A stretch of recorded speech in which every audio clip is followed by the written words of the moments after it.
Supreme court ने 25 अगस्त 2025 को आदेश दिया है कि एक स्पेशल इन्वेस्टिगेशन टीम एसआईटी बनाई जाए जो गुजरात के जामनगर में रिलायंस फाउंडेशन द्वारा चलाए जा रहे Vantara greens geological rescue and rehabilitation centre की जांच करेगी।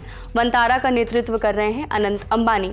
ये एसआईटी खास तौर पर देखेगी कि जंगली जानवरों खासकर हाथियों को भारत और विदेश से लाने में वाइल्ड लाइफ प्रोटेक्शन एक्ट और बाकी कानून का पालन हुआ है या नहीं। इस एसआईटी का नेतृत्व सुप्रीम कोर्ट के पूर्व जज जस्टिस चलमेश्वर करेंगे। इसमें जस्टिस राघवेंद्र चौहान, पूर्व चीफ जस्टिस उत्तराखंड और तेलंगाना हाई कोर्ट के हेमंत नागराले आईपीएस, पूर्व मुंबई पुलिस कमिश्नर और Anish Gupta additional commissioner customs भी सदस्य होंगे। ये आदेश जस्टिस पंकज मित्तल और जस्टिस प्रसन्ना बी वराले की बेंच ने दिया जब वे एडवोकेट CR जयासुकीन के एक पिटीशन पर सुनवाई कर रहे थे।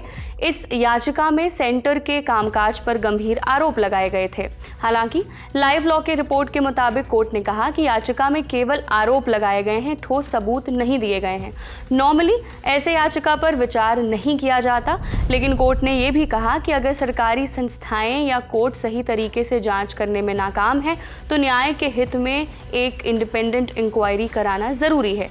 इसी वजह से एसआईटी बनाई जा रही है। एसआईटी को जिन मुद्दों पर जांच करके रिपोर्ट देनी होगी आपको वो बताते हैं। भारत और विदेश से जानवरों की खरीद फरोख्त, खासकर हाथियों की। वाइल्ड लाइफ प्रोटेक्शन एक्ट 1972 और उसके अंतर्गत बने जू के नियमों का पालन, इंडेंजर्ड या खत्म हो रहे जानवरों के इंटरनेशनल कन्वेंशंस और जिंदा जानवरों के ट्रेड से रिलेटेड कानून के पालन की जांच, पशुपालन, पशु चिकित्सा की देखभाल और ओवरऑल एनिमल वेलफेयर स्कीम्स का पालन, जानवरों की मौत और उसके कारण, मौसम जलवायु से जुड़ी शिकायतें और इंडस्ट्रियल एरिया के पास जू की स्थिति पर उठे कंसर्न्स, प्राइवेट कलेक्शन, प्रजनन यानी ब्रीडिंग से जुड़ी शिकायतें, पानी और कार्बन क्रेडिट के गलत इस्तेमाल से जुड़ी शिकायतें, अलग अलग कानून के उल्लंघन, जानवरों या उनसे बने उत्पादों के व्यापार, वन्यजीव तस्करी से जुड़े शिकायतें, वित्तीय नियमों के पालन, मनी लॉन्ड्रिंग आदि से संबंधित शिकायतें और पिटिशंस में लगाए गए आरोपों से जुड़े और कई विषय या मामले। एसआईटी की मदद के लिए central zoo authority, CITES management authority,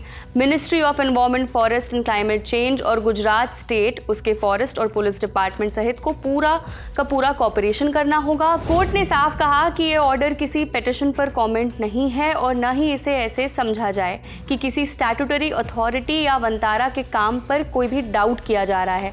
court ने यह भी क्लियर किया कि उसने अभी तक वंतारा के खिलाफ कंप्लेंट्स पर कोई भी टिप्पणी नहीं की है और एसआईटी की इंक्वायरी सिर्फ फैक्ट फाइंडिंग पर्पस के लिए है। एसआईटी को अपनी रिपोर्ट 12 सितंबर 2025 तक जमा करनी होगी। अब इस मामले में आगे जो भी होगा हम सारे अपडेट्स आप तक पहुंचाएंगे। मैं हूं कनुप्रिया, देखते रहिए द लल्लन टॉप। शुक्रिया।